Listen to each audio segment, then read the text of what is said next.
todo o processo da ressurreição de Lázaro começou com uma oração.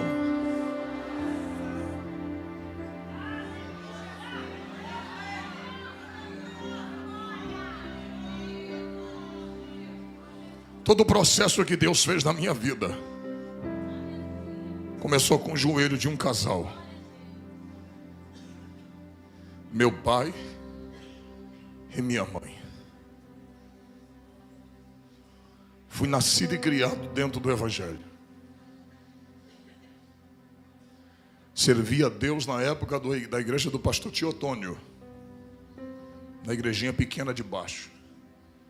Depois se construiu a sede onde nós estamos até hoje, do qual meu pai e minha mãe servem a Deus no mesmo lugar há 50 anos, sem mudar de congregação. Olha para cá. Cresci escutando os homens louvando, a orquestra. Só que sabe como é filho de crente? Vai passando os períodos, e eu digo que a minha geração foi a melhor geração que já existiu. Porque a minha geração, eu brinquei de bola, eu brinquei de ioiô, eu brinquei de peão, eu brinquei de búlica, eu brinquei de gude, pique lateiro, pique esconde, pique tá, pique alto, polícia e ladrão. Foi a melhor geração. A gente brincava. Carniça, quem lembra? A nossa geração foi a melhor que já existiu. Ali a gente viveu de verdade. Hoje tudo isso foi substituído pela tecnologia. As pessoas já não brincam, já não se comunicam mais, mas eu vivi aquele momento, nós vivemos esse momento.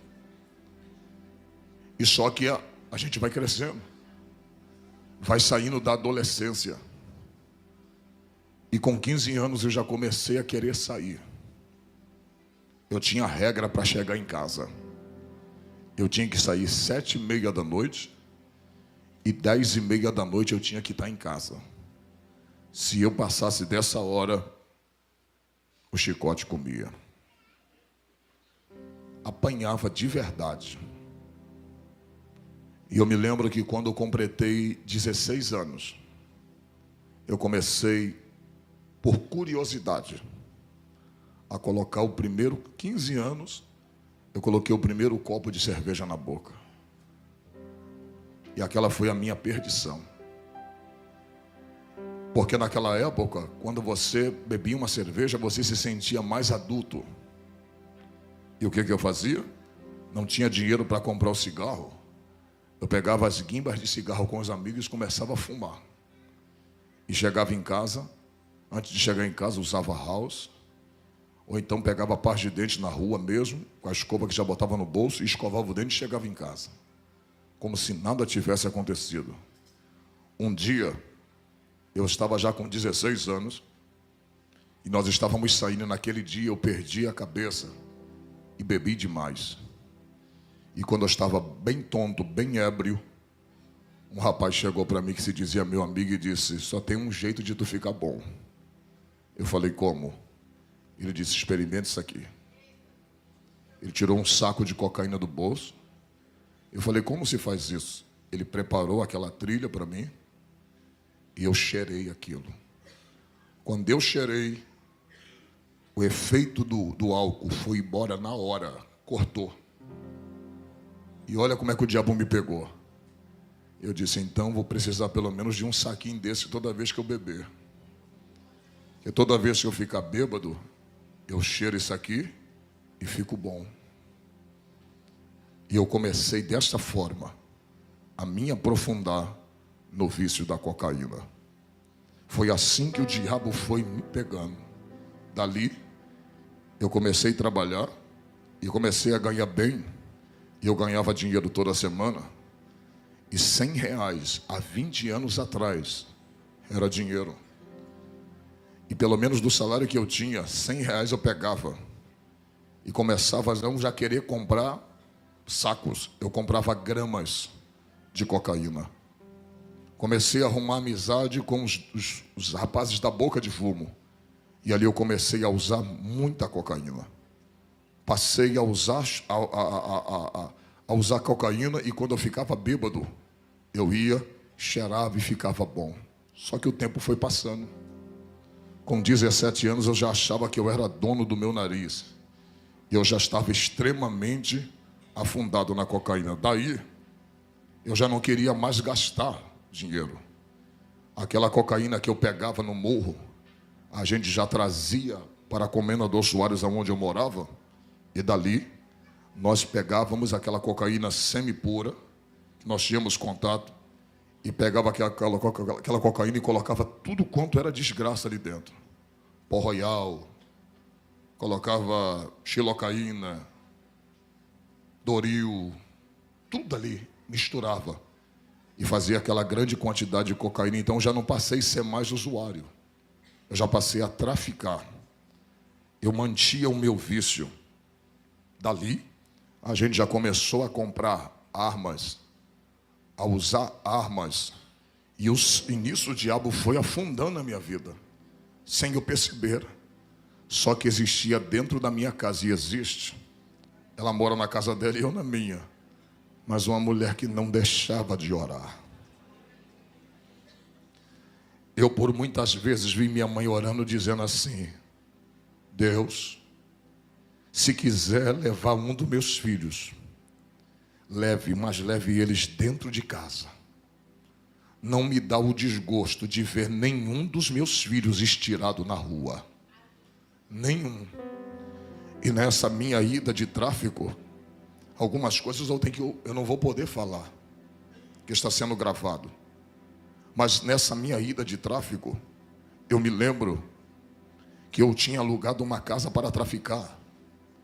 E naquela noite, eu estava com aquele Magno 45, aquela 45 na minha cintura. E nós estávamos vendendo pó dentro daquele beco. Chegou um homem. E antes daquele homem chegar, eu passei por ele dentro daquele beco. E aquele homem foi o homem que veio para me matar. E naquele momento eu cheguei ali. Eu passei por ele naquele beco. Ele me deu boa noite. E eu dei boa noite para ele. E ele parece que não me reconheceu. Aí você fala assim: pastora, foi só uma coincidência. Não. É Deus cegando os olhos do teu adversário.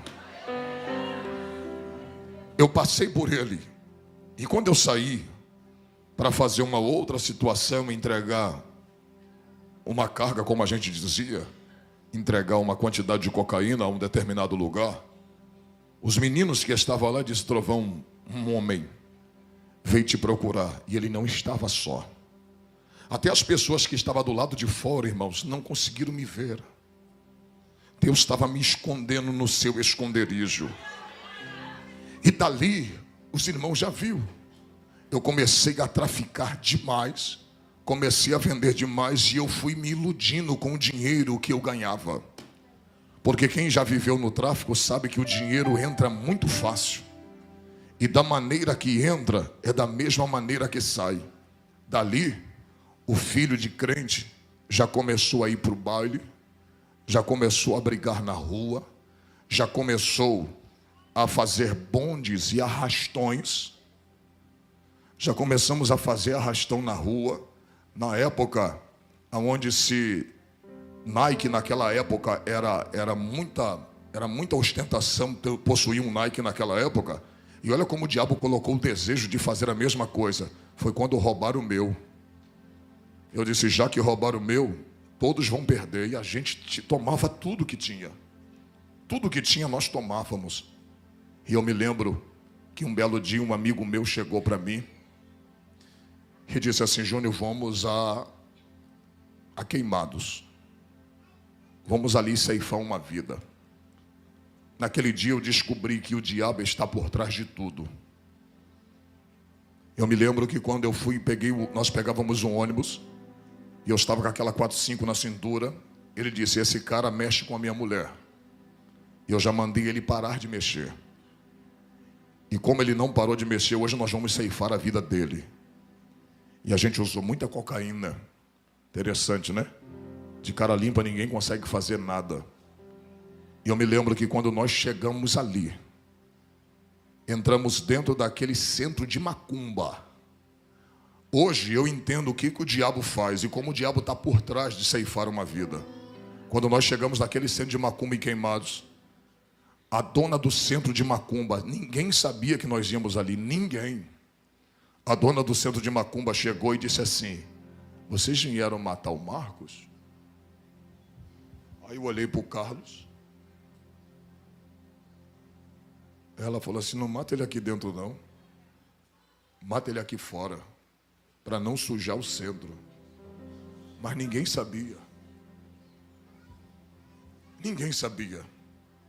E naquela tarde, aquele homem estava limpando, ele estava limpando os atabacos, ele estava limpando aquele, eu não esqueci o nome daquilo, aquele que se bate, eu nunca fui na macumba em si, e ele estava limpando com pano, e o Carlos chegou para ele e disse: hoje a gente vai acertar as contas, vem para cá. Ele: eu não vou. Aí eu puxei, levantei a camisa, falei: vai lá para trás.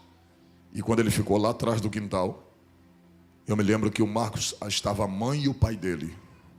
E naquela tarde, o Marcos explicando para o pai e para a mãe dele, dizendo: você vai morrer por isso, porque você é sem vergonha.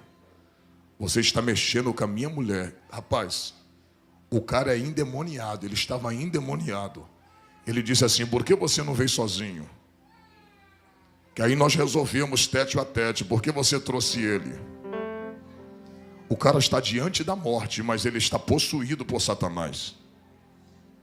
Irmãos, naquela hora, por incrível que pareça, quando nós puxamos aquela arma para atirar naquele menino, um senhor, que era o pai dele, de 76 anos no máximo, aquele senhor me agarrou de uma forma que eu não soube entender de onde veio tanta força na vida daquele pai.